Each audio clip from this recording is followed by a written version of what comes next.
Halo, selamat malam. Kembali lagi bareng aku Erma Ardia di Jam Rawan. Dan mungkin buat teman-teman yang selalu mengamati YouTube Crayon Creative Media, seperti kok nggak pernah tayang ya. Nah, tapi sebelumnya mau aku kasih tahu alasannya apa. Aku mau ngucapin minal aizin wal faizin, mohon maaf lahir dan batin, karena udah sebulan juga dan di waktu bulan puasa juga.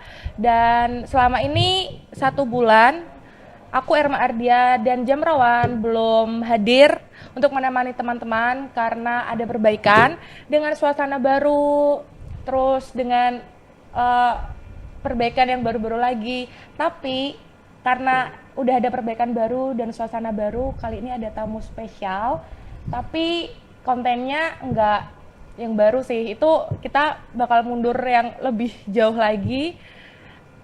Super terkenal, udah di Indonesia juga, tapi kayaknya nggak afdol kalau nggak kenalan. Jadi aku mau kenalan dulu dari Kak. Halo, kita ini udah follow-followan lama. Oh iya. Cuman kita nggak pernah nyapa. Iya, langsung sini ya, nyapa curhat. Ayo juga nyapa ya. Malah nyapa curhat. Nah, biasanya Glondor. Glondor. Oke, di belakang aja kalau itu. Kenalan dulu Kak. Iya, oke. Jadi aku Gilang, kebetulan sekarang aku menjadi additional player dari band Kotak. Jadi kayak additional member gitu. Tetap karena kan Kotak sepeninggal drummer aslinya kan udah settle bertiga dan mereka udah announce sisi keempat dari 4 sisi itu ya kerabat Kotak gitu. Daripada gimana-gimana mungkin ya itu pertimbangan dari manajemen, akhirnya udah drummer additional, cuman additional tetap, jadi bukan session player. Kalau session player kan bisa cabut, bisa jadi ganti-ganti. Kalau aku udah tetap di Kotak dan juga punya beberapa project band juga sih, cuman buat apa melampiaskan ego sih. Karena kan pasti ada titik bukan jenuh ya, kayak pengen apa agak nge-explore aja gitu. Jadi nggak cuma di situ aja, dan kebetulan kan aku juga punya channel YouTube yang lagi dibangun. Lampiasin ego hubungan atau Ini jebakan Batman ini. Aku ngopi dulu aja deh. Biar nggak nervous ya.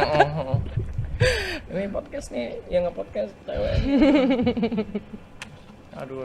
banyak hal yang mau aku tanyain sih Kak. Okay. Tapi sebelumnya aku mau sedikit tanya tentang Kak Gilang ini kan masuk dunia entertain yang otomatis Kotak itu tuh udah sangat terkenal. Walaupun additional dan lain, ya kita sebagai pengamat penonton ya Kak Gilang itu sudah menjadi artis. Bagi kita, bagi penonton. Drummer dari band Kotak. Sedangkan Kotak itu zaman Erma kecil aja loh. Berarti masih muda ya? Umur berapa sih Erma? Aku 19 tahun. Gak mungkin lah. Aku 24. 24 tahun ini ya? 24. Kalau Kak Gilang sama kan? Enggak, kita enggak. selisih 2 tahun di bawah Erma aku. Oh, di bawah Erma. Iya ya. Itu pembunuhan publik. Nah, kenapa tertarik di Kotak? Sebenarnya sih apa ya? Dulu kan aku juga sempat ikutan ajang Dream Band. Waktu itu 2003 aku masih kelas 3, kelas 4. Wow.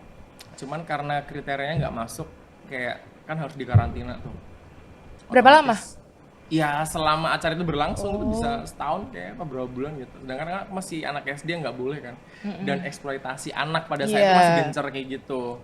Akhirnya udah audisi tapi langsung di-cut. Oh aduh nggak bisa karena umurnya belum ini. Itu Dream Band pertama yang Kotak yang menang itu. Tahun berapa Kak? Itu 2003 2004 kalau nggak salah.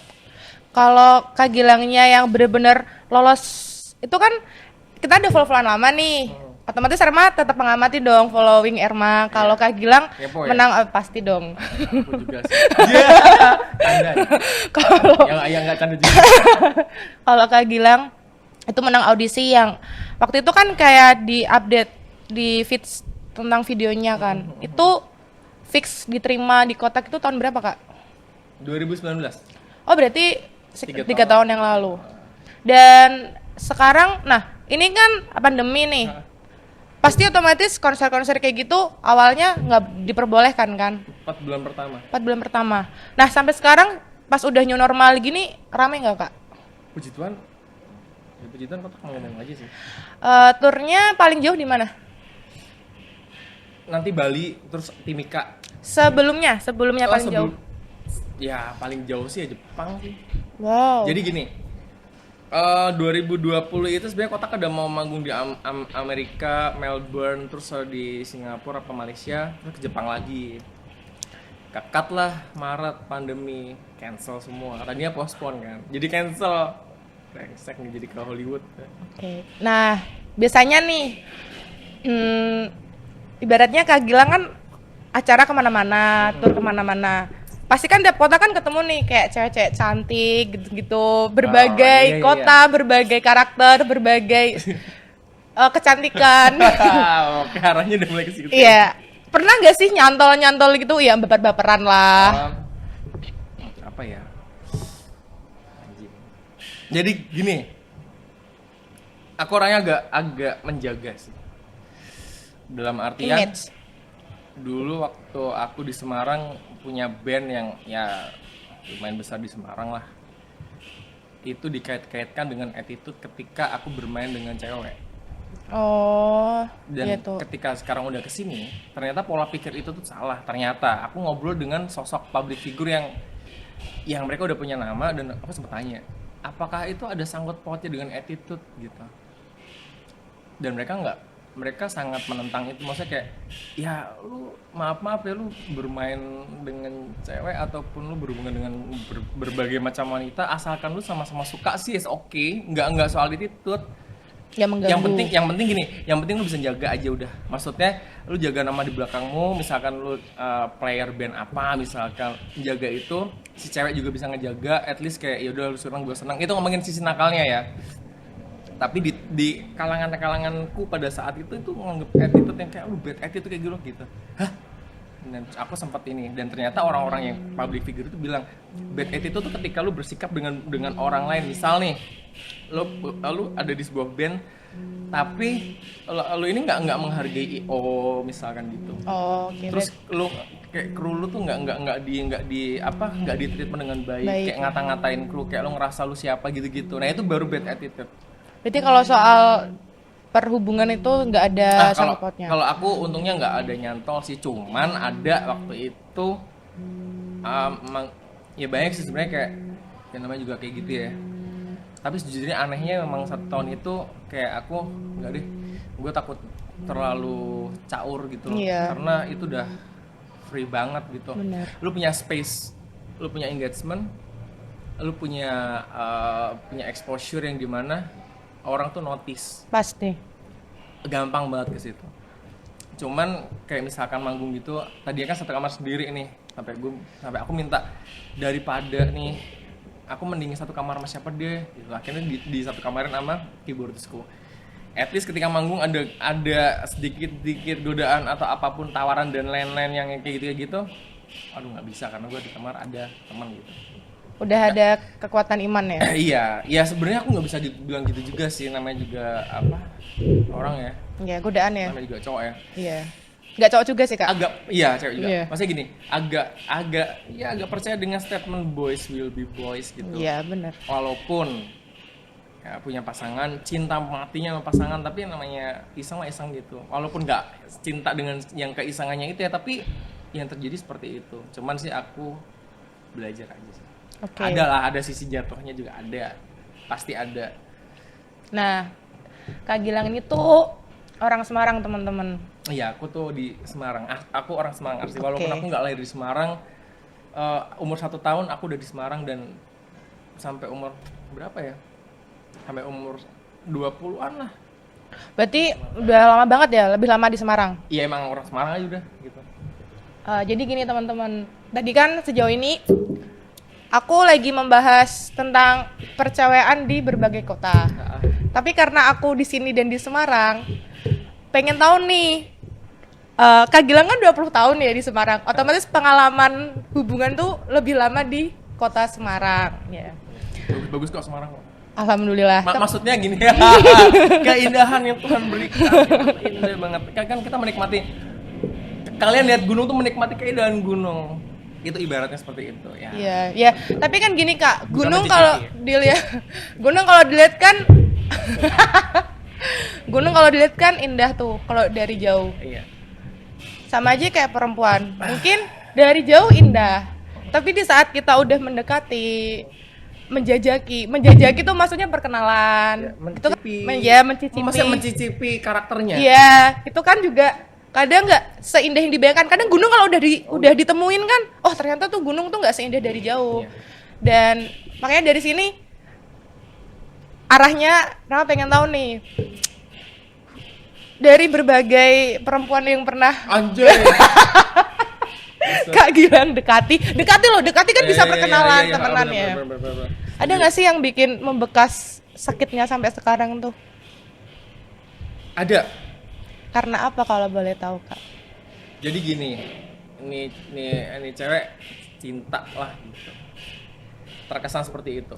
Ternyata dia nggak melulu tentang cintanya yang ditonjolkan, tapi kalau setelah aku telusuri lebih dalam, itu tuh dia kayak membutuhkan sosok yang gue tuh alone, just alone. Gue butuh elu di saat gue kesepian, dan emang gue kesepian, gue nggak punya siapa-siapa, nggak punya teman.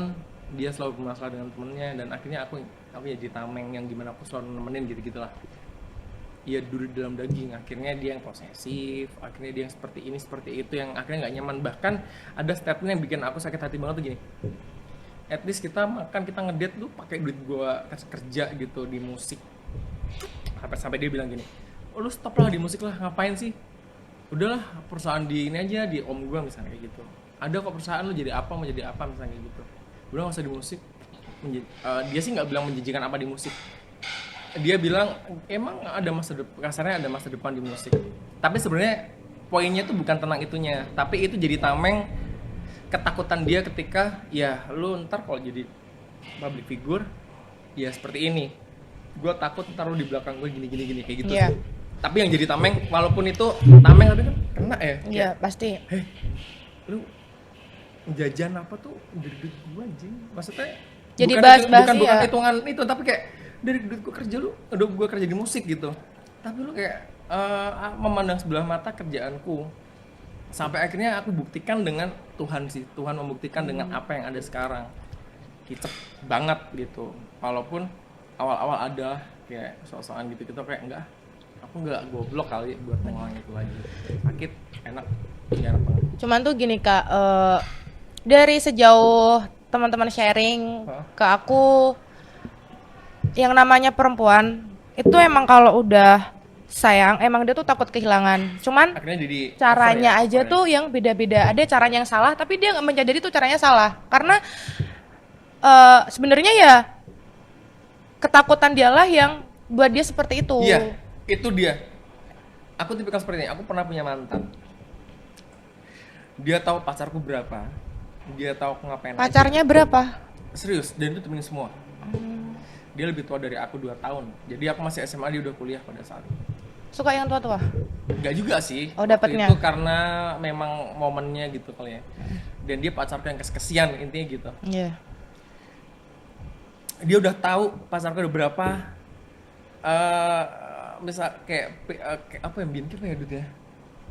Apa ya, zaman-zaman gigs gitu loh. Orang cem-ceman sih. Tidak ada sebutannya bro. Ono dude. Orang. HTS-an. Bukan. Ya semacam itu, tapi kayak itu bahasa anak-anak gigs aja zaman dulu. Oh. Bukan kimcil kok, kimcil sih kasar menurutku ya. Apa ya? Ya gitulah. Ada gitu pacar adiknya aja gitu misalnya. Ya namanya juga masih muda ya. Masih bocah. Dia tahu, dan dia tahu gue ngapain aja, kasarnya kayak gitu dalam tanda kutip. Tapi aku tanya lah, kenapa lu nggak tinggal gue udah tahu gitu. Seminggu baru lo juga pacaran seminggu. Statementnya dia keren banget sih. Sekarang gue tinggalin kamu, aku tinggalin kamu, tapi ntar aku tahu kamu bisa berubah jadi baik. Nyesel di aku, karena aku emang sayang cinta sama kamu. Jadi kalau misalkan ketika aku memutuskan karena egoku, kamu seperti ini, aku nggak mau terima kamu, tapi ntar berapa bulan kemudian misalkan tahu-tahu kamu berubah, ya rugi di aku dong. Iya pasti. Kayak gitu. Wah gila nih cewek nih. Udah aja, dia tuh selama setahun tuh caur deh. Dia tahu kecauranku, dan dia bukan nggak yang marah ya. Bukan nggak yang nggak marah ya. Ya marahnya kayak marah-marah bete, walaupun nggak sebete banget. Makanya sampai aku bingung, lu bisa kuat banget. Itu yang bikin setahun kemudian dan seterusnya tuh kayak kayak stop deh. Tapi Ketika dikekang aku malah berontak, ketika dilepasin aku malah kayak enggak gitu. Aneh nggak sih? menurut aku nih justru hubungan toksik itu yang justru lebih susah buat keluar loh Kak. Karena gimana? Gini, kalau hubungan sehat, bukan hubungan sehat deh. Kalau emang itu nggak ada masalah, buat putus ya ya udah. Maksudnya kalau dia ini hubungan ini nggak toksik dan hubungan ini baik-baik aja, ya udah pergi ya pergi. Cuman kalau toksik itu mau kamu pergi, mau kamu berantem, nanti ada aja misalkan yang memang dia memang yang terlalu ini banget ya, ngekang banget. Tuh pasti dia tiba-tiba nyari, kayak emosi lagi, nyari lagi, emosi lagi, nyari lagi. Iya. Jadi yang mungkin Kak Gilang udah mau pergi, ditarik lagi, mau pergi ditarik lagi. Itu yang justru hubungan seperti itu tuh bikin kitanya jadi gimana ya? Dirusak pelan-pelan gitu loh. Iya, itu ngerusak karakter. Jadi yang ada ya kita berontak jadi main belakang. Nah itu tuh sebenarnya seperti itu ya karena kasus-kasus hubungan yang dari nggak sehat kayak gitu yang gimana awalnya kita sayang, awalnya kita biasa-biasa aja, awalnya kita nggak nakal, tapi karena ketakutannya dia, overthinkingnya dia, nectingnya dia, jadi yang ya itu ya bener-bener kejadian karena ulahmu sendiri, perilakumu sendiri yang bikin aku ngeberontak. Iya, Sebenarnya itu. kalau nggak kayak gitu ya nggak mungkin juga. terjadi. Karena aku pernah ngalamin gitu. Aku bisa ngomong karena aku pernah ngalamin. At least waktu itu kita putus cuma karena beda agama aja sebenarnya. Oke. Kayak nggak bisa nih terus ini. Percuma mau tahunan juga nggak akan sama aku gitu kasarnya kayak gitu. Tapi sampai sekarang maunya yang seagama.